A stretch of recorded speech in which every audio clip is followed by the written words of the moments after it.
After Tao's excitement with the mammoths, now we are on chapter 11 of Boy of the Painted Cave. Tao's cuts and bruises were painful but not serious. Kala gave him plantain leaves and a poultice made of earth apple to put on his wounds. She also gave him a sackful of chestnuts to boost his spirits. Tao smiled at her. "It has been a long time since I have had one of these." Kala shook her old gray head. "If you go on chasing the mammoths, you will not live long enough to eat them." Summer came and a bright sun filled the valley with its warm glow. Tao watched the golden eagles soaring on the warm updrafts, their sharp eyes searching for rabbits and marmots. The antelopes now shared the valley with herds of small, shaggy ponies or tarpons, not much bigger than a wolf dog. One afternoon, as Tao was coming back from the slough with Ram, he looked up to see a rainbow of colors rippling across the white cliffs. Splashes of yellow gave way to blues, then purple, as the sun moved in and out of the clouds.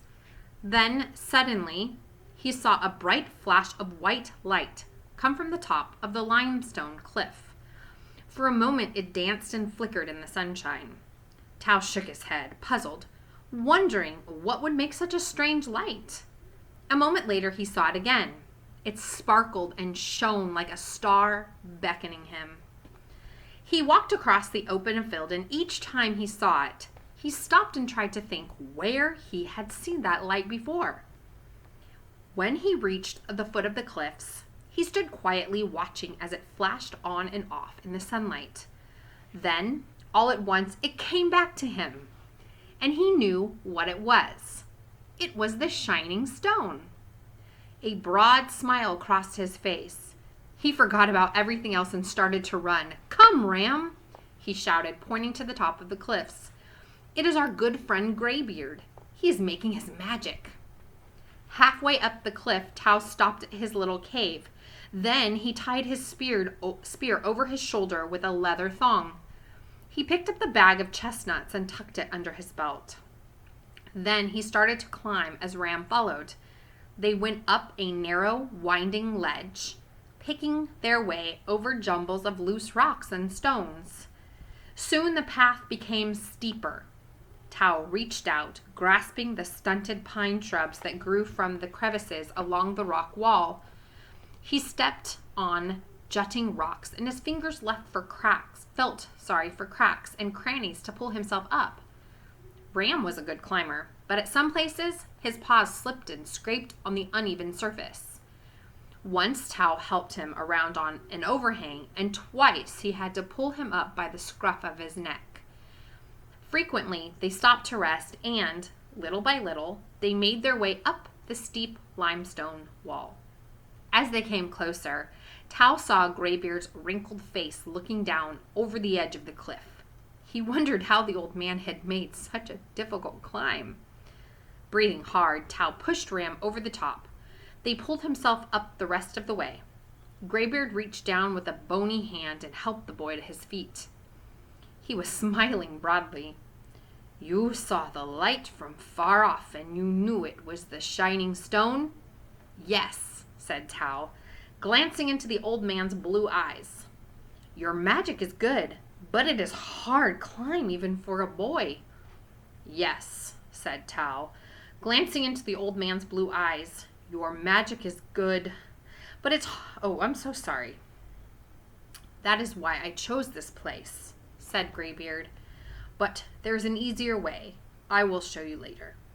He led Tao over to a clump of bushes. There, the old man removed a covering of pine branches to reveal a small opening leading underground. "It is well hidden," said the old man. "No one will find us here." They followed a narrow tunnel to a cavern where shafts of sunlight filtered through from above. Tao saw the unmarked walls and the high arched roof. On the floor were sticks of charcoal together with chunks of dried clay. A surge of excitement raced through him, and he felt a new wave of joy. To become an image maker was the thing he had always dreamed of. To be taught by the master? was more than he had ever hoped for. "My hands and my eyes are ready to begin," he said. "Ah, my friend, do not be in such a hurry." The old man bent over, stifling a cough. Then he continued, "You will be a better pupil after we have eaten." Tao forced a smile. Food meant nothing to him now, but he did not wish to press the old man. He took the bag of chestnuts from his belt and handed it to Graybeard. "Kala gave me these," he said. "I have been saving them for you."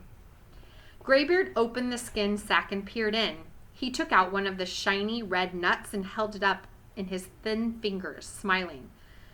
"Chestnuts are not plentiful," he said. "It will be good to taste them again." They sat on the floor of the cave and ate part of a roasted antelope leg that Graybeard had brought with him. They roasted the chestnuts and cracked them open between two stones and picked out the sweet meat. Ram gnawed at the leg bone, which still had some meat on it, then curled up in a corner and went to sleep. Bright sunlight came through the opening and reflected off the ash-gray walls of the cavern. Graybeard got to his feet. He lifted his thin arms over his head and stretched. Then he looked down at the boy. "Now it is time to begin," he said. He took a slate stone from his deerskin pouch. "When we were together before, I showed you how to rough out your image, how to draw bison. Now you must try something harder." He handed Tao the stone. Tao took it and studied the carved engraving. It was the figure of a reindeer with branching antlers and long, thin legs. He knew it would not be easy. He picked up one of the chalks and stepped to the wall. It was clean and unmarked, and he ran the palm of his hand over the surface, feeling the smoothness of it. Then he lifted his other hand and made the first bold strokes, starting with the shoulder and back. The old man stopped him immediately, shaking his head briskly. "That is wrong. I have told you, always make your first sketch in charcoal. Black is better, and start with an outline of the body and the head." Tao groaned inwardly. In his excitement, he had already forgotten the first lesson the old man had taught him. He picked up a stick of charcoal and began again. The old master watched for a while, then reached out and stopped the boy's hand again. "No," he said sharply. "You draw with short, choppy strokes. Let your hand go free. Let it glide over the wall. There is plenty of room. Reach out as far as you can." As he followed Graybeard's instructions, Tao found he was drawing easier, faster. He smiled with a quick feeling of satisfaction. Just a few words from the master made a big difference. Graybeard nodded. "You are learning, my friend. It takes time, but you are learning." Tao drew the outline of 2 more reindeer before the old man stopped him again. "Now, I will show you something else," said Graybeard. He took another Greven stone from his leather pouch and handed it to Tao. On it was the sketch of a rhino. Then he brushed his long fingers across the wall. "Look here," he said. "When you draw the rhino, use this bulge as the high part of the back. The hollow place below it then becomes the dark area where the head meets the shoulder."